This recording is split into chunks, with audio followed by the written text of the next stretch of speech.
I am so proud of Harvard and to be a Harvard alum right now. So if you don't already know, the president and the administration have been targeting universities, including Harvard and other Ivy League schools, saying they'll withhold federal funding if these universities do not agree to their demands. And I don't think people understand how truly wild some of these demands are, like banning all DEI efforts, forcing them to hire conservative faculty, requiring them to report certain students to the Department of Homeland Security and ICE, banning masks, and a complete audit of their curriculum and teachings. Now, within 72 hours of receiving these outlandish demands, Harvard said no, it's not happening. And I want to read you part of the letter that Harvard sent to the students, alumni, faculty, and staff, because it's really powerful.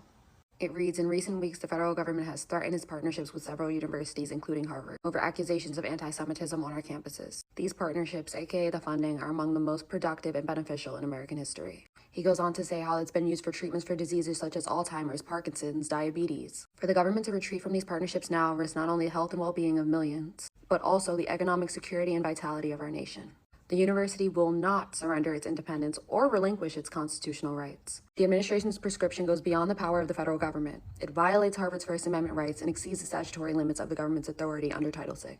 Now here is my favorite part, and I quote, "No government, regardless of which party is in power, should dictate what private universities can teach, whom they can admit and hire, and which areas of study and inquiry they can pursue." Our motto, Veritas or Truth, guides us as we navigate the challenging path ahead. Seeking truth is a journey without end. It requires us to be open to new information and different perspectives, to subject our beliefs to ongoing scrutiny, and to be ready to change our minds. It compels us to take up the difficult work of acknowledging our flaws so that we might realize the full promise of the university, especially when that promise is threatened. He closes with this: all of us share a stake in safeguarding that freedom. We proceed now, as always, with the conviction that the fearless and unfettered pursuit of truth liberates humanity, and with faith in the enduring promise that America's colleges and universities hold for our country and our world. Sincerely, Alan M. Garber. Wow. This is by far the strongest defiance we've seen by any academic institution. They're standing up to DJT. What's also interesting to note is the two specific lawyers that Harvard picked and who signed the letter. They're both conservative legal superstars, extremely well respected in Republican circles, and super connected.